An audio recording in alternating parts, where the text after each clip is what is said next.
اور حامد رضا صاحب دونوں. ہم نے کل بھی ایک مشاورتی میٹنگ کی تھی.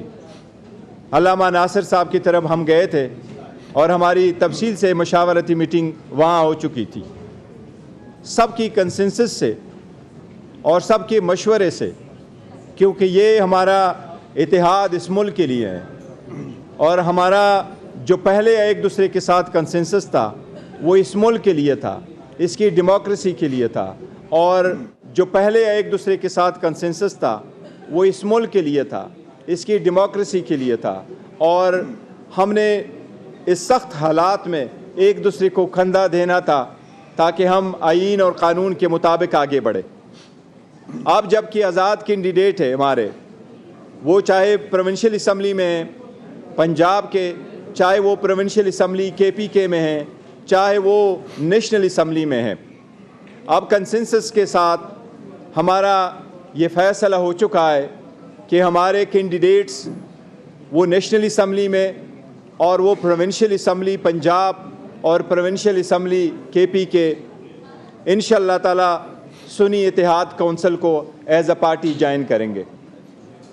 ہمارے کینڈیڈیٹ اپنے ایفیڈیوٹ کل جمع کرا چکے ہیں ہمارے پاس, اور آج میں ان سب کی کنسنٹ کے ساتھ اور ان کی شکریہ ادا کرتے ہوئے کہہ رہا ہوں کہ ہم یہ اعلان کرنے جا رہے ہیں کہ پاکستان تحریک انصاف کی آزاد سپورٹڈ, جن کو آزاد کینڈیڈیٹ کہا جاتا ہے, وہ ہم باضابطہ طور پہ ان کے سنی اتحاد کونسل کو اسمبلی میں جوائن کریں گے, اور اس کے پلیٹ فارم پہ ہمارا یہ ہم جمع کرنے جا رہے ہیں الیکشن کمیشن کے مطابق.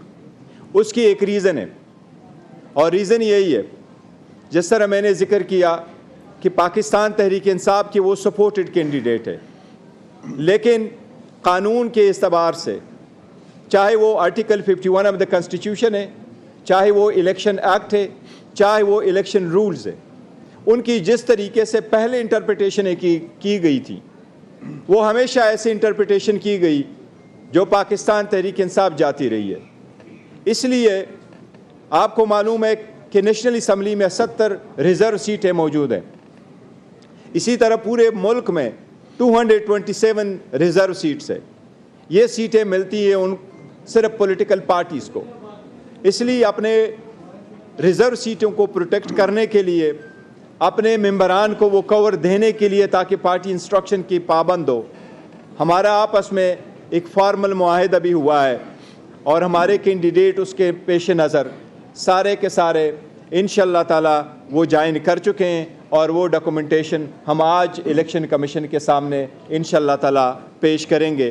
اور الیکشن کمیشن سے باضابطہ طور پر آج ایک لیٹر کے ذریعے ہم ایک درخواست کر رہے ہیں کہ ہمارے نیشنل اسمبلی میں, چاہے وہ وومن یا نان مسلم سیٹ ہیں, چاہے وہ پنجاب یا KPK اور دوسرے صوبوں میں ہیں, الیکشن کمیشن سے ہم وہ باضابطہ طور پر درخواست دے کر کے مطالبہ کریں گے کہ ہماری ریزرو سیٹوں کی ایلوکیشن ہمارے پارٹی اسٹرینتھ کے مطابق, قانون کے مطابق وہ ہمیں ایلوکیٹ کرے. تو ایک بار پھر میں دونوں کا بہت شکریہ ادا کرتا ہوں, اور میں ابھی امید کرتا ہوں کچھ اظہار کریں گے ہمارے سیکرٹری جنرل صاحب عمر ایوب صاحب.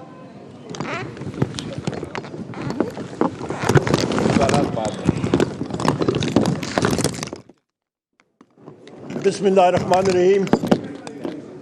نہایت ہی واجب الادب خواتین و حضرات, یہاں پہ ہمارے نہایت ہی واجب الادب عالم دین علامہ راجہ ناصر عباس صاحب, میرے بھائی جناب صاحبزادہ حامد رضا صاحب, یہاں پہ بیٹھے ہوئے ہمارے ساتھی چیئرمین صاحب, رؤوف صاحب, سارے ساتھیوں کو السلام علیکم.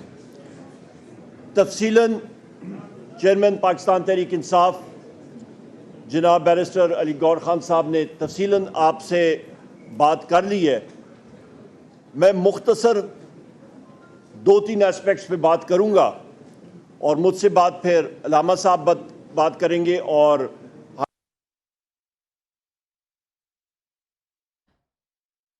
پی ٹی آئی مجلس وحدت المسلمین اور سنی اتحاد کونسل کا ایک پلیٹ فارم پر آنے کا اعلان۔ آج مشترکہ طور پر تینوں جماعتوں کی جانب سے پریس کانفرنس کی جا رہی ہے۔ پی ٹی آئی کا سنی اتحاد کونسل سے اشتراک کا اعلان بھی سامنے آیا ہے۔ اس وقت پریس کانفرنس جاری ہے اور اس پریس کانفرنس میں اہم اعلانات کیے جا رہے ہیں۔ پی ٹی آئی مجلس وحدت المسلمین اور سنی اتحاد کونسل ایک پلیٹ فارم پر آ گئے ہیں اور اس وقت تینوں کی جانب سے پریس کانفرنس کی جا رہی ہے اور اس پریس کانفرنس میں پی ٹی آئی نے سنی اتحاد کونسل سے اشتراک کا اعلان بھی کیا ہے۔ ابھی یہ پریس کانفرنس جاری ہے۔